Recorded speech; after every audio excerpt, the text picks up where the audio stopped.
नमस्कार दोस्तों, मैं Vijay Tiwari the book society में आपका स्वागत करता हूं और ये आशा करता हूं कि आप लोगों की परीक्षाओं की जो तैयारी है वो बहुत ही बढ़िया तरीके से चल रही होगी। जैसा कि आप सभी जानते हैं कि BHIE 143 की जो हमारी श्रृंखला चल रही थी, इस श्रृंखला में हमने कहा था आपसे कि हम 10 महत्वपूर्ण क्वेश्चनों को आपके साथ डिस्कस करेंगे, जिनमें से अब तक हम 6 क्वेश्चनों पर चर्चा कर चुके हैं और आज की वीडियो में हम 7वें क्वेश्चन को आपके साथ डिस्कस करेंगे। ये हमारा फाइनल सेशन होगा जिसमें हम 7वां, 8वां, 9वां, 10वां चारों क्वेश्चन को डिस्कस यहाँ आपसे करने वाले हैं। 10वां क्वेश्चन जो है ग्रीन पीस सोसाइटी वाला सबसे ज़्यादा महत्वपूर्ण है, जिसके आने की संभावना सबसे ज़्यादा है। तो चलिए 7वें क्वेश्चन को हम डिस्कस करना शुरू करें। क्वेश्चन है कि पर्यावरण इतिहास पर वाद विवाद पर टिप्पणी करो। यानी कि जब आप पर्यावरण का इतिहास पढ़ते हो तो वो कौन से मुद्दे हैं जिन पर विवाद होता है। चैप्टर नंबर 1 से ये क्वेश्चन बना है, ठीक है। और अगर आप प्रीवियस ईयर चेक करोगे तो कई बार ये क्वेश्चन पेपर में आया हुआ है। तो देखो, जब आप पर्यावरण का इतिहास पढ़ते हो तो इसमें विवाद जो है, उस विवाद का नाम है मानव केंद्रवाद वर्सेस पारिस्थितिकी केंद्रवाद। यानी कि जब आप पर्यावरण इतिहास में वाद विवाद पढ़ते हो तो आपको दो चर्चाएं मिलेगी। एक वर्ड मिलेगा मानव केंद्रवाद और दूसरा मिलेगा पारिस्थितिकी केंद्रवाद। तो पर्यावरण संरक्षण के इतिहास को जब हम समझते हैं तो ये विवाद ये कहता है कि मानवीय आवश्यकताओं को जोर दिया जाए या पर्यावरण को बचाने पर जोर दिया जाए। यानी कि जब आप पर्यावरण का इतिहास पढ़ोगे तो दो मुद्दे ऐसे हैं जिन पर सबसे ज़्यादा विवाद होता है। पहला विवाद होता है कि पर्यावरण मनुष्य के लिए है, मनुष्य को इसका अंधाधुंध प्रयोग करने दो। यानी कि हमारे जितने भी रिसोर्सेज हैं, जितने भी संसाधन हैं, वो मनुष्य के लिए ही है और मनुष्य इसका असीमित प्रयोग कर सकता है। दूसरा दृष्टिकोण कहता है नहीं, प्रकृति का संरक्षण करना जरूरी है, प्रकृति को बचाना जरूरी है, क्योंकि मनुष्य भी प्रकृति का भाग है। तो जब भी आप पर्यावरण की हिस्ट्री पढ़ोगे तो उसमें दो मुद्दे होंगे। उन दो मुद्दों पर विवाद होगा कि ह्यूमन सुपीरियर है या नेचर सुपीरियर है, ह्यूमन को नेचर का यूज़ करना चाहिए या नेचर को बचाने का प्रयास करना चाहिए। इसी को हम मानव केंद्रवाद और पारिस्थितिकी केंद्रवाद के नाम से जानते हैं, जिसके बारे में हम यहाँ पढ़ेंगे। सबसे पहले हम मानव केंद्रवाद के बारे में पढ़ेंगे। तो मानव केंद्रवाद की जो विचारधारा है, वो विचारधारा ये कहती है कि जो मनुष्य है वो प्रकृति का केंद्र है। तो ऐसे में हमें पर्यावरण में जो हमारे संसाधन हैं इसका उपयोग मानव कल्याण के लिए करना चाहिए, ह्यूमन डेवलपमेंट के लिए करना चाहिए।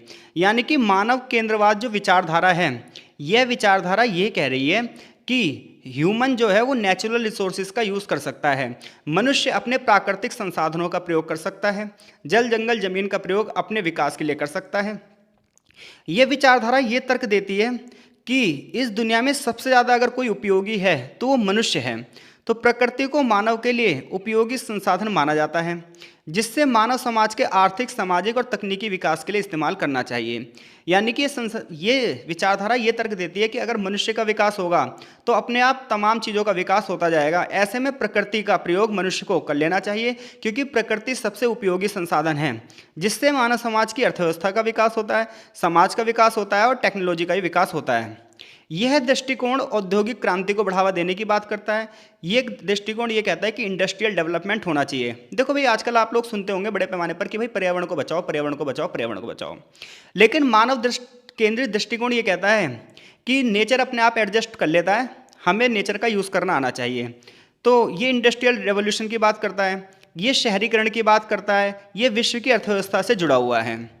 तीसरी बात यह है कि मानव केंद्रित जो ये दृष्टिकोण है ये सतत विकास को बढ़ावा देता है। सतत विकास मतलब हम ऐसा विकास करेंगे जो आने वाली पीढ़ियों को ध्यान में रखकर विकास किया जाएगा। संसाधनों का प्रयोग तो करेंगे, लेकिन इस तरीके से करेंगे कि वो लगातार बनते भी जाएं, ये नहीं कि ख़त्म हो जाएं। तो अगर आपसे एग्जामिनर क्वेश्चन ये पूछता है कि भाई पर्यावरण के इतिहास में किन चीज़ों पर वाद विवाद है, तो आप बोलोगे पर्यावरण इतिहास में दो विचारधाराएं हैं। एक विचारधारा है मानव केंद्रवाद और एक है पारिस्थितिकी केंद्रवाद। ऐसे में मुद्दा ये उठता है कि मानवीय आवश्यकताओं पर जोर दिया जाए या पर्यावरण को बचाने पर जोर दिया जाए। ऐसे में जो मानव केंद्रवाद वाली विचारधारा है, ये विचारधारा ये कहती है कि मानव प्रकृति का केंद्र है और पर्यावरण संसाधनों का प्रयोग मनुष्य के कल्याण के लिए करना चाहिए। मनुष्य अपने विकास के लिए सभी पर्यावरणीय संसाधनों का प्रयोग कर सकता है। ये विचारधारा ये तर्क देती है कि प्रकृति को मानव के लिए उपयोगी संसाधन माना गया है। यानी कि मनुष्य अपना विकास करना चाहता है तो प्रकृति के सभी संसाधनों का इस्तेमाल कर सकता है।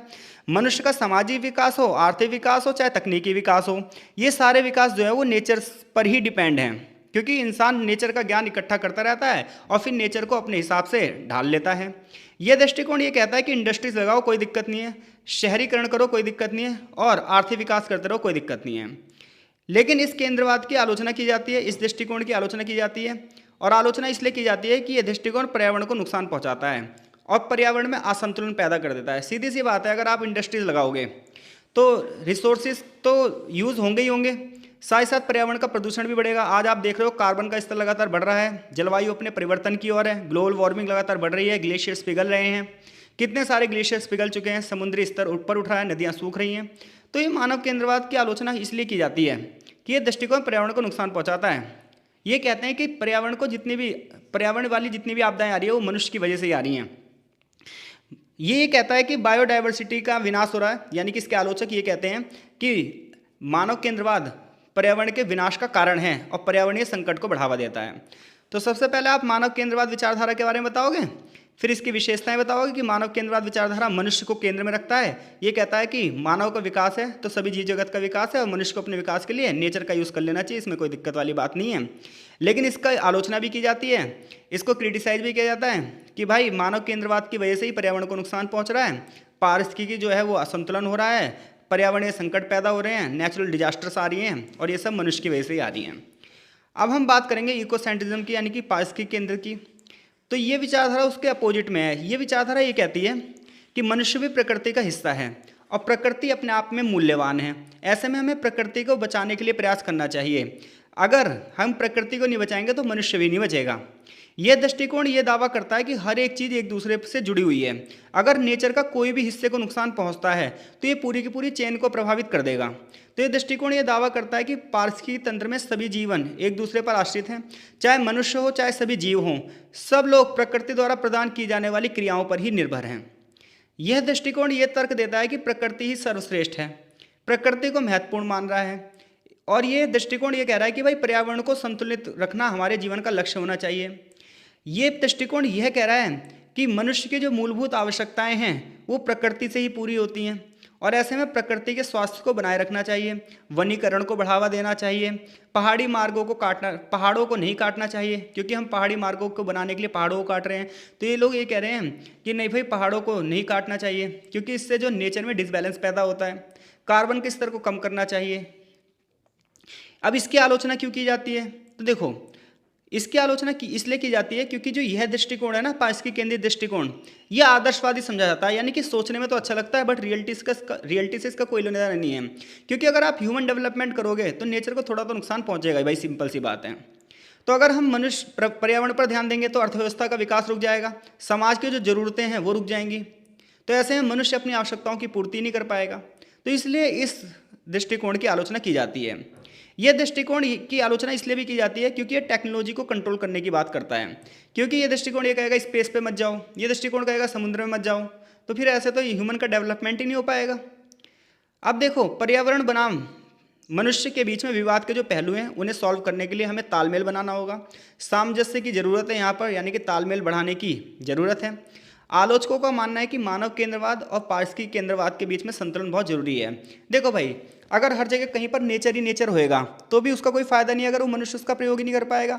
और अगर मनुष्य ही मनुष्य होंगे, नेचर नहीं होगा, तो मनुष्य अपने आप ही समाप्त हो जाएगा। तो ऐसे में मनुष्य को प्रकृति के साथ तालमेल बनाकर चलना चाहिए, क्योंकि हर एक चीज़ का अपना एक रोल है। इसके अलावा विकासशील देशों में बड़े पैमाने पर आर्थिक विकास को बढ़ावा दिया जा रहा है और विकासशील देशों में पर्यावरण संकट को बढ़ावा दिया जा रहा है। तो ऐसे में उन देशों के पर्यावरणीय संकट को हल करने के लिए हमें नेचर पर डिपेंड होने की थोड़ी ज़रूरत है, नेचर को बचाने का थोड़ा प्रयास करना चाहिए। निष्कर्ष कुल मिलाकर यह है कि ये विवाद हमें यह सिखाता है कि पर्यावरण में संतुलन होना बहुत ज़्यादा जरूरी है। मानव की ज़रूरतें भी महत्वपूर्ण हैं, लेकिन मानव की ज़रूरतें जब भी पूरी हो पाएंगी जब पर्यावरण में संतुलन बना रहेगा। अगर पर्यावरण में संतुलन नहीं बना रहेगा तो मनुष्य की ज़रूरतें कैसे पूरी होंगी? क्योंकि हम अपनी सारी आवश्यकताएं किससे पूरी कर सकते हैं? केवल नेचर से। तो हमें नेचर की नॉलेज गेट करनी चाहिए और फिर उसके बाद उसको अपने हिसाब से यूज़ करना चाहिए। ये संतुलन इसलिए भी होना चाहिए ताकि हम अपना भी विकास कर पाएँ और आने वाली पीढ़ियों का भी विकास कर पाएँ। तो अगर क्वेश्चन आता है भाई, पर्यावरण के इतिहास में किस चीज़ पर वाद विवाद है, तो सिंपल सा आप बता देना, पर्यावरण के इतिहास में दो चीज़ों को लेकर वाद विवाद है कि विकास मानव केंद्रित होना चाहिए या विकास पर्यावरण केंद्रित होना चाहिए। यानी कि विकास से संबंधित नीतियाँ बनाने के लिए पर्यावरण पर ध्यान देना चाहिए या मनुष्य की आवश्यकताओं पर ध्यान देना चाहिए। तो मैं ये मान के चल रहा हूँ ये क्वेश्चन आएगा तो आप कर दोगे, और डेफिनेटली ये क्वेश्चन आएगा, आता ही है ये क्वेश्चन। अगला क्वेश्चन है, पर्यावरण के साथ खानाबदोश समुदाय के संबंध की चर्चा कीजिए। तो दूसरा और तीसरा चैप्टर पढ़ोगे तो आपको खाना बदोश समुदाय के बारे में वहाँ पर लिखा होगा। तो देखो, सबसे पहले हम खाना बदोश कौन होते हैं इसके बारे में जान लेते हैं। ये क्वेश्चन ऐसे भी आ सकता है, खाना बदोश के का यायावर लिख देगा वो आपको। तो इन्वायरमेंट के साथ यायावर जो लोग हैं या खाना बदोश जो लोग हैं उनका क्या रिलेशन है, हमें ये बताना इस चैप्टर में। तो देखो, यायावर या खाना बदोश वो होते हैं, इन इंग्लिश में बोलते हैं नोमैडिक, जो खाने और चारे की तलाश में एक जगह से दूसरी जगह पर घूमते रहते हैं। तो जो लोग खाने और चारे की तलाश में, क्योंकि इनके पास अपने जानवर भी होते हैं, पशु भी होते हैं, तो उनके लिए चारा और अपने लिए खाना और पानी की तलाश में, तो जो लोग खाना और पानी की तलाश में, चारे की तलाश में एक जगह से दूसरे स्थान पर घूमते हैं, उन्हें खाना बदोश कहा जाता है, यायावर कहा जाता है। इनके अपना स्थायी निवास नहीं होता, ये एक जगह से दूसरी जगह पर भटकते रहते हैं। अब ऐसे में खाना बदोश जो ये समुदाय हैं, इनका पर्यावरण के साथ बहुत गहरा संबंध होता है और ये शुरुआत से इनका संबंध पर्यावरण से रहा है। ये समुदाय प्राचीन काल से ही पूरी तरीके से नेचर पर डिपेंड रहे हैं। जहाँ इन्हें पानी के सोर्स मिलेंगे ये वहाँ रहना शुरू कर देंगे। जहाँ की भूमि में उपजाऊपन होगा वहाँ ये खेती करेंगे, 2-4 साल खेती करेंगे, फिर दूसरी जगह चले जाएंगे। जिन जंगलों में संसाधन होंगे वहाँ रहना शुरू कर देंगे। तो इस प्रकार से जो यायावर लोग हैं, ये खाना बदोश लोग हैं, इनका नेचर के साथ अपने आप ही जुड़ाव हो जाता है, क्योंकि जहाँ संसाधन ज़्यादा होंगे ये वहीं पर रहेंगे, फिर थोड़े दिनों बाद उस जगह को छोड़ के कहीं और चले जाएंगे। तो सबसे पहली बात यह है कि खाना बदोश कौन होते हैं, यायावर कौन होते हैं। तो खाना बदोश या यायावर वो लोग हैं भाई जो खाने और चारे की तलाश में एक जगह से दूसरी जगह पर जाते हैं और इनका पर्यावरण से बहुत गहरा संबंध होता ही है। कैसे होता है, अब हम ये समझाते हैं उदाहरण के साथ आपको। तो देखो, सबसे पहली बात है, स्थायी रूप से तो बसते नहीं है, यानी कि एक जगह पर टिक कर तो रहते नहीं है। तो खाना बदोश समुदाय स्थिर नहीं होते, वे एक स्थान से दूसरे स्थान पर प्राकृतिक संसाधनों के आधार पर ट्रांसफर होते रहते हैं, यानी कि स्थानांतरित होते रहते हैं। ऐसे में पर्यावरण परिवर्तन का सीधा अनुभव उनको प्रभावित करता है। यानी कि जैसे देखो, सपोज डैट एक ग्रुप है, वो एक जगह पर रह रहा है और यहाँ पर वो खेती कर रहा है। उसने 2-3 साल यहाँ पर खेती करी, अब उसने देखा यहाँ पे प्रोडक्टिविटी कम हो गई है, तो अब ये इस जगह को छोड़कर दूसरी जगह चला जाएगा, फिर यहाँ जंगलों को काटेगा, फिर उसे खेत बनाएगा, फिर वहाँ पर खेती करना शुरू करेगा, फिर 2-4 साल फिर यहाँ खेती करेगा, फिर भूमि में उपजाऊपन कम हो जाएगा, फिर इसे छोड़ के दूसरी जगह चला जाएगा। तो ऐसे में जब तक भूमि का उपजाऊपन बना रहेगा तब तक ये यहाँ रहेगा, भूमि का उपजाऊपन खत्म हो जाएगा, चला जाएगा। तो सिंपल सी बात है, खाना बदोश लोगों का सीधे सीधे नेचर से क्या है, रिलेशन है। जब तक नेचर इनके हिसाब से रहता है तब तक ये रहते हैं, वरना स्थानांतरित हो जाते हैं। दूसरी बात यह है कि ये प्राकृतिक संसाधनों का प्रयोग करते हैं, जैसे जल यानी कि नदियों का जल, वनस्पति, पशु संसाधनों पर निर्भर रहते हैं, क्योंकि ये कोई काम वाम नहीं करते, ये सिर्फ और सिर्फ पूरी तरीके से नेचर पर डिपेंड रहते हैं। संसाधनों का उपयोग करते हैं और प्रकृति के चक्र को नुकसान नहीं पहुंचाते। ये आदिवासी समुदाय से रिलेटेड आप अगर लोगों को देखोगे तो ये लोग अपने पर्यावरण की रक्षा के लिए अपनी जान तक दे देते हैं, क्योंकि इन्हें पता है पर्यावरण है तो हम हैं। इसके अलावा ये लगातार एक जगह से दूसरी जगह जाते रहते हैं तो संसाधनों पर दबाव भी नहीं पड़ता, पर्यावरण स्थिर रहता है, पर्यावरण में प्रदूषण भी नहीं पहुंचता। खाना बदोश जो लोग होते हैं वातावरण के हिसाब से होते हैं, यानी कि प्रदूषण नहीं फैलाते। क्यों? क्योंकि प्लास्टिक का तो यूज़ कर नहीं रहे, स्मोकिंग तो ये कर नहीं रहे। थर्ड वन, ये किसी प्रकार का कूड़ा कचरा तो नहीं फैला रहे। ये सिंपल सी बात है, पेड़ों से फल तोड़ कर खा ले रहे हैं, तो वापस से वही जो वहाँ का जैविक कचरा है वो वही है। तो खाना बदोश जो समुदाय है जलवायु, भूमि की उपजाऊ शक्ति और मौसम के बदलाव के हिसाब से स्थानांतरण करते हैं। कुछ ऐसे होते हैं जो रेगिस्तानी इलाकों में खाना बदोश रहते हैं, जैसे आपने मंगोल के चंगेज खान के बारे में पढ़ा होगा, वो पूरा का पूरा यायावर साम्राज्य का नेता था। तो मंगोलियाई एरिया है, सहारा के बैंडाइन है, रेगिस्तानी इलाकों में उगने वाले पौधे पानी के सोर्स और चराई के लिए स्थानों पर निर्भर रहते हैं। तो जो रेगिस्तानी खाना बदोश होते हैं ये रेगिस्तानी इलाकों में उगने वाले पौधों या जहाँ दूर दूर नदियाँ हैं वहाँ पर निवास करते हैं। एक होते हैं पर्वतीय खाना बदोश, जो पर्वतीय क्षेत्रों में रहते हैं, जैसे भारत में हिमालय के क्षेत्र में बकरवाल जनजाति रहती है, जो ऊंचे वाले क्षेत्रों में पशुपालन करते हैं, और जहाँ इन्हें घास के मैदान दिखाई देते हैं ये वहाँ पर रहते हैं। जब वो घास के मैदान खत्म हो जाते हैं दूसरी जगह चले जाते हैं। तो यानी खाना बदोशों की भी कैटेगरी है, और ये कैटेगरी किसकी वजह, ज्योग्राफी की वजह से है। यानी कि जिस क्षेत्र की ज्योग्राफी में रेगिस्तान है, यानी कि रेगिस्तानी रेगिस्तान है, तो वहाँ के जो खाना बदोश होंगे पानी के सोर्सेज के पास जाएंगे, पर्वतीय क्षेत्रों में घास के मैदान के आसपास जाएंगे। खाना बदोश लोग पर्यावरण के संरक्षण में एक महत्वपूर्ण भूमिका निभाते हैं। ये जंगलों को संरक्षित रखते हैं, जंगली जानवरों के साथ तालमेल बनाकर रखते हैं, ये पर्यावरण को कोई नुकसान नहीं पहुंचाते। कचरा और प्रदूषण का न्यूनतम स्तर होता है, क्योंकि इन लोगों की जीवन जो है उपभोक्तावादी नहीं होता है। ये घर मकान थोड़ी बनाते हैं, झोपड़ियाँ बनाते हैं, तो वहाँ पर किसी प्रकार का प्रदूषण नहीं होता, तो पर्यावरण पर किसी प्रकार का कोई निगेटिव इम्पैक्ट्स इनके नहीं पड़ता है। इसके अलावा आधुनिक विकास और चुनौतियां क्या है खाना बदोशों के सामने। तो पहले क्या था, किसी भी देश की बाउंड्रीज नहीं थी, कोई पासपोर्ट कोई वीज़ा नहीं लगता था, ज़मीन खरीदी और बेची नहीं जाती थी, कोई भी बंदा कहीं पर भी रह सकता था। अब आज के टाइम पे जो मॉडर्न एरा चल रहा है, आधुनिक युग चल रहा है, जनसंख्या इतनी ज़्यादा बढ़ गई है, हर देश की बाउंड्री सेट हो गई है। तो हर देश की बाउंड्री सेट होने की वजह से अभी एक जगह से दूसरी जगह नहीं जा पाते।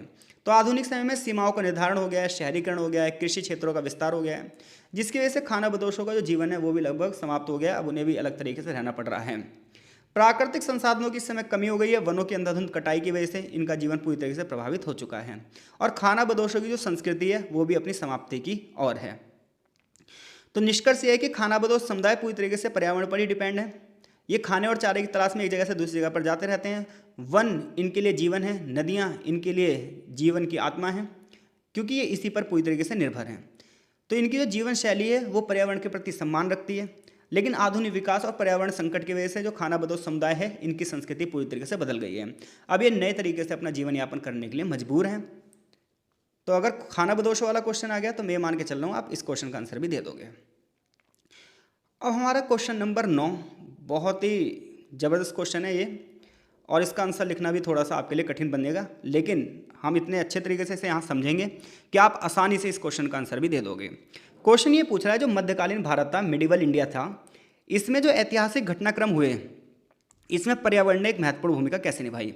यानी कि जो मध्यकालीन भारत का इतिहास है, तो उस समय के जो राजा थे उनके उस समय जो घटनाएं घटी, जो युद्ध हुए या फिर किसी क्षेत्र का विकास हुआ, ये कोई राजधानी बनी, तो उन सब में क्या पर्यावरण ने एक महत्वपूर्ण भूमिका निभाई है? आप कहोगे हाँ निभाई है।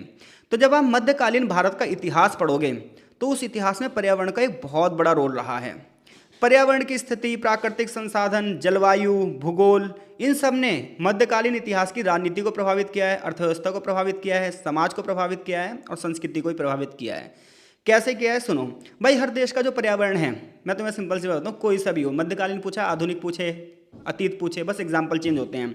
तो हर देश का जो भूगोल होता है उस देश की राजनीति को प्रभावित करता है, अर्थव्यवस्था को प्रभावित करता है, समाज को प्रभावित करता है, संस्कृति को प्रभावित करता है। कैसे करता है? देखिए, आपको पता है भारत के उत्तर में बहुत विशाल हिमालय की जो है सीमाएं हैं। अब ऐसे में जो हिमालय की विशाल सीमाएं हैं ये भारत को मध्य एशिया से अलग करती हैं। ऐसे में जो बाहर के आक्रमण हैं उनकी तीव्रता सीमित होती है, क्योंकि उत्तर की तरफ से तो भारत पर अटैक हो ही नहीं सकता था मध्यकाल में।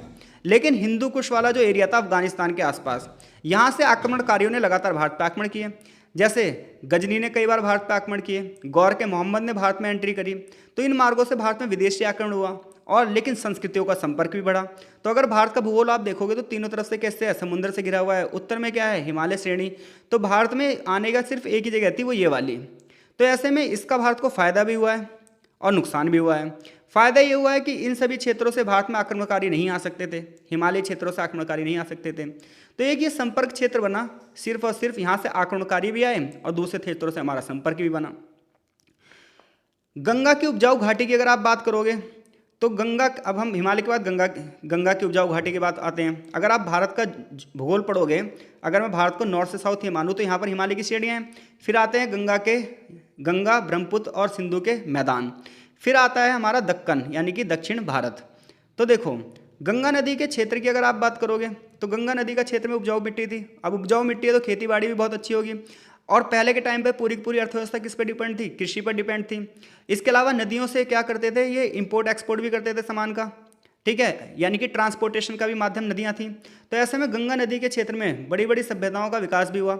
मध्यकाल की अगर आप बात करोगे तो दिल्ली सल्तनत और मुगल जैसे जो शक्तिशाली साम्राज्य थे, इनकी अर्थव्यवस्था को आधार प्रदान दिया गंगा नदी की घाटी ने। तो कृषि आधारित जो व्यवस्था थी और जो सिंचाई व्यवस्था थी, उन्होंने इन साम्राज्यों को बढ़ावा दिया है। अब देखो जलवायु और कृषि संकट। अब देखो, भारत में बाढ़ और सूखा ये दोनों जुड़वा भाई बहन हैं जो लगातार भारत के किसानों को और जनसंख्या को प्रभावित करते रहे हैं। तो 14वीं सेंचुरी की बात है जब तुगलक शासन था भारत में, तो ऐसे में बार बार अकाल पड़ रहा था। अब अगर बार बार अकाल पड़ेगा किसी भी राज्य के शासन में तो बड़े पैमाने पर आर्थिक संकट पैदा हो जाएगा, किसानों की स्थिति बेकार हो जाएगी। अब अगर कहीं किसानों की स्थिति बेकार हो जाएगी तो जो राजा है वो लोगों से कर कैसे वसूलेगा, और राजा अगर कर वसूल नहीं पाएगा तो राज्य क्या हो जाएगा? कंगाल हो जाएगा, खजाने क्या हो जाएंगे? खाली हो जाएंगे, राजनीतिक अस्थिरता हो जाएगी, हर तरफ दंगे फसाद हो जाएंगे। तो 14वीं शताब्दी में तुगलक शासन के दौरान बार बार अकाल पड़े। इस अकाल ने सीधे सीधे उस समय की राजनीति को प्रभावित किया। किसानों की स्थिति बेकार हो गई, राजस्व वसूलने में कठिनाइयां बढ़ी और स्थिति बद से बदतर हो गई। विजयनगर साम्राज्य में भी सूखा प्रबंधन के लिए बड़े पैमाने पर जलाशय बनाए गए, तालाब बनाए गए, नहरों का निर्माण किया गया ताकि कृषि उत्पादकता को बढ़ावा दिया जा सके। कई जगह बाढ़ आई और इन बाढ़ों ने भी नुकसान किया। नदी की बाढ़ ने कई बार महत्वपूर्ण क्षेत्रों को प्रभावित किया है। बंगाल के सुंदरवन क्षेत्रों में बाढ़ ने मानव बस्तियों को पूरी तरीके से खत्म कर दिया। कई साम्राज्य वहां से उजड़ गए।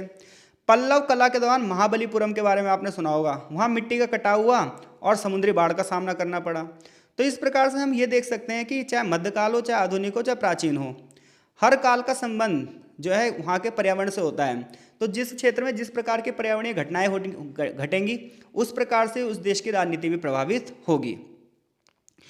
युद्ध और पर्यावरण का आपस में क्या संबंध है? तो देखो भाई, भारत में ज़्यादातर जो आक्रमण हुए हैं आपको पता ही है, नॉर्थ वेस्ट वाले साइड से हुए हैं। आपको पानीपत के युद्ध के बारे में पता होगा कि पानीपत का जो मैदान है वो प्राकृतिक रूप से समतल था, खुला था और युद्ध के लिए ये आदर्श स्थान था।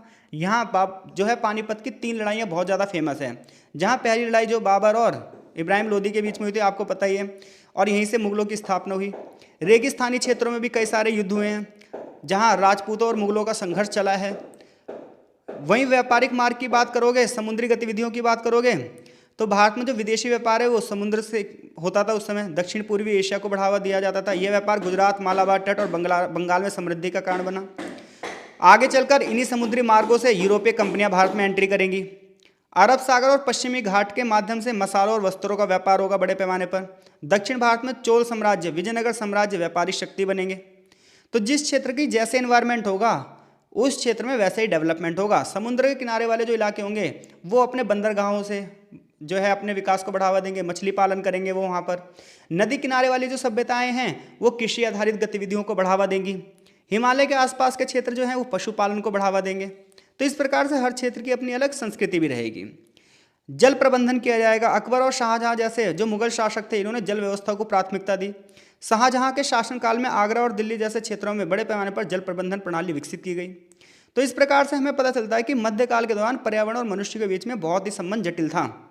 प्राकृतिक संसाधनों के उपयोग पर ही राज्य निर्भर थे। युद्ध के लिए, बोझा ढोने के लिए और भोजन के लिए वो जानवरों, भूमि और जल पर ही निर्भर थे और इन्हीं चीज़ों के लिए प्राय युद्ध होते रहते थे। अगर आप मध्यकालीन इतिहास पढ़ोगे, जितने भी युद्ध हुए हैं, अगर साउथ इंडिया के युद्ध देखोगे तो कृष्णा और कावेरी के 2 आपके लिए हुए हैं। उत्तर भारत में जो युद्ध हुए हैं वो गंगा जमुनी बनावट के लिए युद्ध हुए हैं। तो इस प्रकार से हर एक साम्राज्य अपने आप को शक्तिशाली बनाने के लिए लगातार अपने पास संसाधनों को बढ़ावा देने का प्रयास करता था। तो चाहे वो आपसे मध्यकाल पूछ ले, चाहे प्राचीन काल पूछ ले, चाहे आधुनिक काल पूछ ले, बस ध्यान रखना जब वो प्राचीन काल पूछेगा आपसे तो आप जो उदाहरण दोगे वो हड़प्पा सभ्यता का दोगे, मौर्य साम्राज्य का दोगे, गुप्त साम्राज्य का दोगे, महाजनपदों के बारे में बताओगे। मध्यकाल का एग्जाम्पल पूछेगा तो आपको सल्तनत काल के बारे में बताना है, मुगलों के बारे में बताना है। आधुनिक काल के बारे में पूछेगा तो आपको ब्रिटिशर्स के बारे में बताना है और 1947 के बाद के भारत के बारे में बताना है, क्योंकि भारत का पर्यावरण तो वही रहेगा। उत्तर में हिमालय ही रहेगा। हिमालय के बाद आपके गंगा ब्रह्मपुत्र के मैदान ही आएंगे, सिंधु के मैदान ही आएंगे। उसके बाद दक्कन शुरू होगा, फिर तटीय प्रदेश होंगे, हमारे रेगिस्तानी इलाके होंगे। बस एग्जाम्पल चेंज होंगे, ज्योग्राफी तो बिल्कुल फिक्स ही है क्योंकि भारत की। लास्ट क्वेश्चन है हमारा इस सीरीज का, ग्रीन पीस मूवमेंट क्या है? टिप्पणी करो। खूब आता है ये क्वेश्चन भाई, ग्रीन पीस आंदोलन क्या है। इसे कई बार क्वेश्चन ऐसे पूछ लेगा, हरित आंदोलन क्या है? तो चाहे ग्रीन पीस मूवमेंट पूछ ले आपसे, ग्रीन पीस आंदोलन पूछ ले, चाहे हरित आंदोलन पूछ ले, बात एक ही है। तो देखो, ग्रीन पीस मूवमेंट एक पर्यावरणीय संगठन है जिसकी शुरुआत कनाडा में 1971 में हुई। ये पर्यावरण जागरूकता के लिए काम करता है, जलवायु परिवर्तन को कम करने के लिए काम करता है, बायोडायवर्सिटी की रक्षा के लिए काम करता है, प्रदूषण को रोकने के लिए काम करता है। तो इस आंदोलन का राजनीतिक, सामाजिक और औद्योगिक प्रक्रियाओं पर गहरा प्रभाव पड़ा है। तो सबसे पहली बात यह, ग्रीन पीस सोसाइटी का संबंध कौन से देश से है? कनाडा से। कब स्थापना हुई इसकी? 1971 में। ये एक बहुत ही बड़ा पर्यावरण संगठन है और लगभग पूरे विश्व के लिए काम कर रहा है। ग्रीन पीस आंदोलन का जो मुख्य उद्देश्य है वो उद्देश्य यह है कि पूरे विश्व में लोगों को जागरूक किया जाए पर्यावरणीय समस्याओं के लिए, जलवायु परिवर्तन का मुकाबला करने के लिए लोगों को तैयार किया जाए, वन्य जीव और वन्य प्राणियों की रक्षा के लिए प्रयास किया जाए, समुद्री जीव जंतुओं की रक्षा के लिए प्रयास किया जाए। और सबसे बड़ी बात जो इस आंदोलन को बाकी लोगों से अलग बनाती है वो ये है, यह आंदोलन परमाणु ऊर्जा और परमाणु हथियारों का विरोध करता है। इसकी शुरुआत ही यहीं से हुई थी। तो ग्रीन पीस सोसाइटी की सबसे बड़ी बात यह है कि ये सभी देशों से ये अपील करता है कि कोई भी देश न्यूक्लियर का टेस्ट नहीं करेगा, क्योंकि जब परमाणु जो टेस्ट किया जाता है, परमाणु बनाने के बाद उसका जो टेस्ट किया जाता है, तो जहाँ उसका टेस्ट किया जाता है उस क्षेत्र को बहुत नुकसान पहुँचता है। तो कई बार ना समुद्र में भी टेस्ट किए जाते थे। तो इस जिसकी वजह से समुद्र की जो प्रजातियां हैं उनको नुकसान पहुंचता था। तो ग्रीन पीस आंदोलन की शुरुआत यहीं से हुई, जब समुद्र के अंदर जो है परमाणु टेस्ट किया जा रहा था, तो बहुत सारे लोग मिलकर वहां पहुंचे और इन्होंने विरोध करना शुरू कर दिया और यहीं से आंदोलन सुर्खियों में आ गया। तो परमाणु ऊर्जा के खतरों के प्रति लोगों को अवेयर करता है। इसके अलावा ग्रीन पीस जो है परमाणु ऊर्जा संसाधन के लिए अभियान चला रहा है। इसका ये मानना है कि जो अमेरिका है, रूस है और ये जितने बड़े बड़े देश हैं, ये परमाणु हथियारों के परीक्षण पर रोक लगाएं और यहीं से लगातार ये अपने प्रयास कर रहा है। हालांकि इसके प्रयास अभी सफल नहीं हुए हैं। इसके अलावा ग्रीन पीस समुद्री संरक्षण के लिए काम कर रहा है। जो मैं बात कर रहा था आपसे कि 1970 के दशक में जब 71 में इसकी स्थापना हुई थी, वो यहीं से हुई थी, जब इसने समुद्री और समुद्री जीवों की रक्षा के लिए एक जगह थी अमचटका द्वीप, अलास्का के पास है ये, 3000 से अधिक लुप्त प्राय समुद्री प्रजातियों को बचाने के साथ ही अभियान शुरू हुआ था। तो इस प्रकार से ग्रीन पीस आंदोलन की बात करोगे तो 1971 कनाडा से शुरू हो रहा है। क्यों शुरू हो रहा है? क्योंकि एक परमाणु परीक्षण किया जा रहा है अलास्का के पास और उस परमाणु परीक्षण की वजह से बहुत सारे समुद्री प्रजातियों को खतरा पहुंच सकता है और यहीं से आंदोलन शुरू हो जाता है। इस आंदोलन का मुख्य उद्देश्य क्या है? लोगों को अवेयर किया जाए पर्यावरण के प्रति, जलवायु परिवर्तन का मुकाबला किया जाए, बायोडाइवर्सिटी को बचाया जाए, परमाणु ऊर्जा और हथियारों का विरोध करना, समुद्र को बचाना, ये इस आंदोलन का प्रमुख उद्देश्य है। मछलियों के शिकार को रोकना चाहता है ये और समुद्री संसाधनों का दोहन का विरोध करता है। अब ग्रीन पीस काम कैसे करता है तो सुन लो भाई। ग्रीन पीस जो है ये डायरेक्ट एक्शन और पीसफुल प्रोटेस्ट के माध्यम से काम करता है, यानी कि दंगे फसाद लड़ाई झगड़े का यहाँ पर कोई भी चांस ही नहीं है। ये जनता को जागरूक करने के लिए मीडिया का उपयोग करता है, वैज्ञानिक शोध यानी कि साइंटिफिक रिसर्च की बात करता है, पर्यावरणीय समस्याओं को एनालाइज करता है, उनका समाधान भी देने का प्रयास करता है, राष्ट्रीय और अंतर्राष्ट्रीय स्तर पर पॉलिसी बनाता है और उन पॉलिसीज़ को लागू करने की भी बात करता है। सरकार विरोधी गतिविधियां रहती हैं इसकी, यानी कि क्योंकि हर देश की सरकार तो ये कहेगी ना हम अपनी जनता के लिए काम कर रहे हैं, एनवायरनमेंट को बचाने के लिए काम कर रहे हैं, लेकिन ग्रीन पीस सरकारों की पोल खोल देता है। इस वजह से सरकार ज़्यादा इसकी बातों को मानती नहीं है। ग्रीन पीस मूवमेंट का पर्यावरण पर क्या योगदान रहा है तो ओजोन परत को बचाने के लिए इसने लगातार जागरूकता वाले अभियान चलाए हैं। रेन फॉरेस्ट संरक्षण यानी कि जो अमेजोन के जंगल हैं, कैलिफोर्निया के जो जंगल हैं, इन सभी जंगलों की कटाई को रोकने के लिए इसने कई महत्वपूर्ण प्रयास किए हैं। इसके अलावा व्हेल मछली को बचाने के लिए भी इसने महत्वपूर्ण भूमिका निभाई है। तो इस संगठन ने अंतर्राष्ट्रीय स्तर पर जो व्हेल का अवैध शिकार किया जाता था उसे रोकने के लिए भी अभियान चलाए हैं। इसके अलावा कार्बन को कम करने के लिए भी इसने कई प्रभावशाली प्रयास किए हैं। अब देखो ग्रीन पीस सोसाइटी के सामने चुनौती क्या है और इसकी आलोचना क्यों की जाती है। तो जो भी पर्यावरण संरक्षण के लिए काम करेगा उसे भी आलोचना का सामना करना ही पड़ेगा। क्यों? क्योंकि जब आप पर्यावरण संरक्षण के लिए काम कर रहे हो तो आप डेवलपमेंट को रोकने की बात कर रहे हो। तो कई बार इसके ऊपर ये इल्ज़ाम लगाया जाता है कि जो ग्रीन पीस के अभियान हैं, ग्रीन पीस के जो प्रदर्शन हैं, ये उद्योगों को नुकसान पहुंचाते हैं क्योंकि औद्योगिक विकास कहीं ना कहीं रुक जाता है। इसके अलावा ग्रीन पीस की कुछ गतिविधियां जो होती हैं वो कट्टरपंथी होती हैं, गैरकानूनी होती हैं। इसके अलावा कई सरकारें इसे ये कहती हैं कि सामाजिक रूप से गलत है, क्योंकि अगर समाज का डेवलपमेंट करोगे तो थोड़ा बहुत तो पर्यावरण को नुकसान पहुंचेगा। जैसे मान लो एक नदी है, इस नदी पर अगर डैम बन रहा है तो ग्रीन पीस सोसाइटी क्या करेगी? इसके लिए विरोध करेगी, डैम मत बनाओ, बांध विरोधी आंदोलन करेगी ये।